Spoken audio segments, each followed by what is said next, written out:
In this video, we're going to explain how does it work, the memory in a computer system.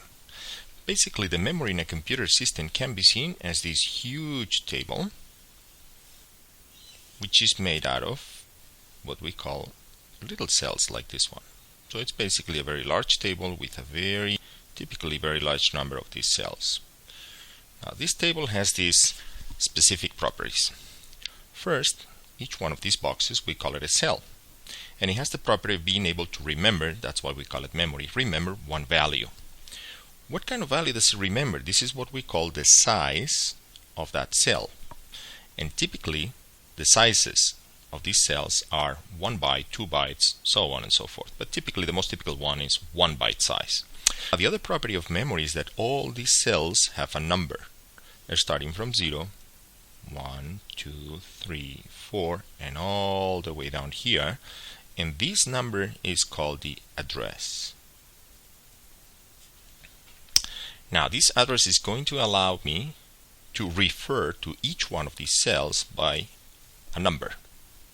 How many of these we have is actually the size. So if we have size equal S, let's call it, this memory has S cells.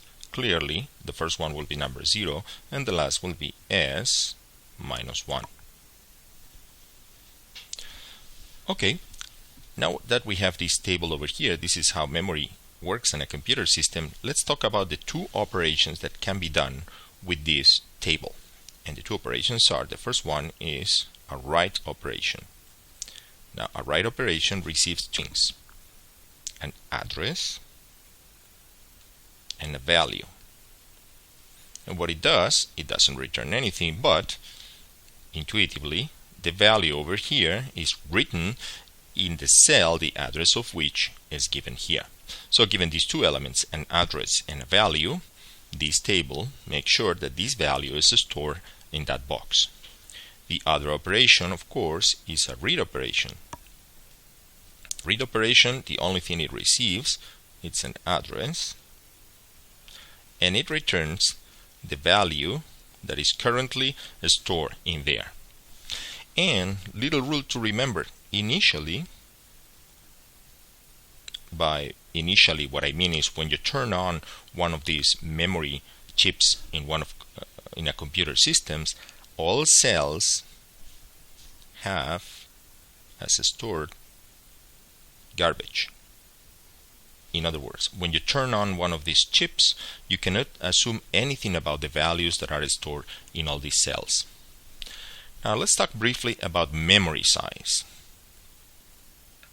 As you can see, the size of one of these tables depends on the cell size, and the formula is to obtain the memory size is the number of cells that you have in your memory times the cell size. Now, as we said before, the cell size typically is either 1 byte, perhaps 2 bytes, or maybe sometimes even 4 bytes. Now, once you know the cell size and the number of cells, then the size of a memory is just the product. So in this case would be the size of these cells times S cells that we have here, because our address value goes from 0 to S minus 1. Now, the units in which memory is typically measured are in bytes.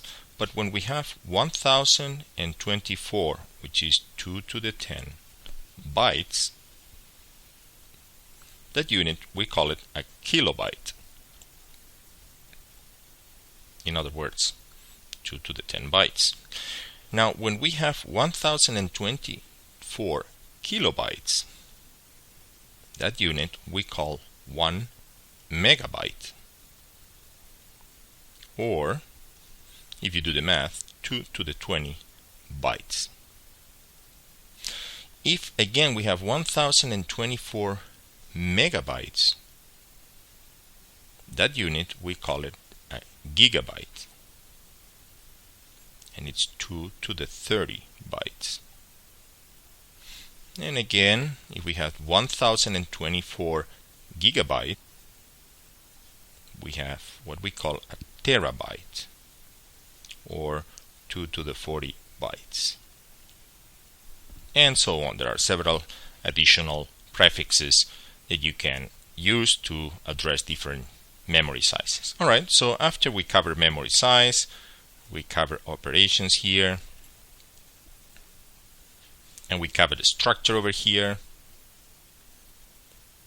Let's talk now about examples. Let's see how do we perform data storage. How do we store data in a memory? And for that, let's assume I have here just a portion of memory. Okay, I have certain cells above me, and I'm going to draw some of them and additional ones. And we're going to assume that the size of each cell is 1 byte or 8 bits.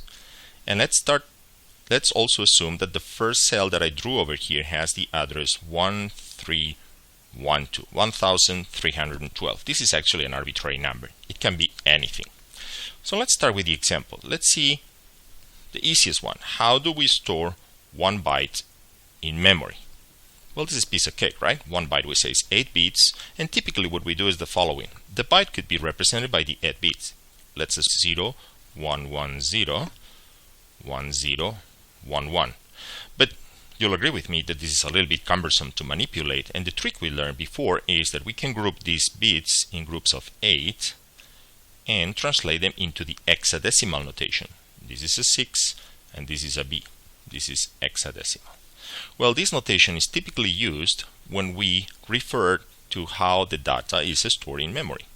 And typically what happens is that if I execute the operation write 1312 6B, this translates into the following action. In cell 1312, the address I stored the value 6B, which is the hexadecimal representation of this byte, which corresponds with 8 bits, which is exactly the width of this cell. So this is a result of storing 1 byte in address 1312. Things a little bit more complicated. What if I want to store a 2-byte integer in memory? Let's assume, for example, is the number 5689. How do I store this integer into memory? And let's assume that I want to store that integer in position 1313. How do I do that? Well, I basically apply the same trick here, but with a little bit of a twist. First, I need to know what is the binary representation of this number, because my memory is always storing binary numbers. If I translate this to binary, if you do the math, then you end up with the following sequence of bits: 0001, 0110, 0011, and 1001. As you can see, this is the first byte and this is the second byte. Another important thing, the most significant byte is in the left hand side and the least significant byte is in the right hand side. If we apply the same trick as we did before and we manage the hexadecimal encoding, then you'll see that this corresponds with the value 1 for these 4 bits, 6 for these 4 bits over here, 3, and 9. And again, this is the hexadecimal. Now, how do we store this integer in memory, bearing in mind that this integer needs 2 bytes? Well, clearly, one option is to use this first cell and store here 16, which corresponds to the first 8, and in the next cell store the number 39. That way, this number is now stored in these 2 cells over here. However, this is the most significant byte, this is the least significant byte. However, another possibility would be to store it following the other order. So we follow this order over here, first this byte, second this byte, but then we can also follow this convention, store first this byte and then this byte. In other words, first the 9, always hexadecimal, remember, and then 16. Well, it turns out the 2 choices are equally valid, and the 2 choices are sometimes used in different memory chips in different computer systems. When we store first the most significant bit, we call this notation big endian, or this policy. When we store starting from the least significant bit, like 39 first and 16 later, we call this little. And the trick to remember this is that big or little endian is always referring to the first byte that is being stored. If it is the most significant one, then it's big endian. If it is the least significant byte, then it's the little endian. What does it matter? Well, it only matters if I tell you that in position 1313 I have previously stored a 2-byte integer. Then I need to tell you also if the representation or the policy to store the number is little or big endian, so that you know which is the right order to get your bytes. The important thing to remember here is that the 2-byte integer takes 2 consecutive cells in memory, 1313 and 1314.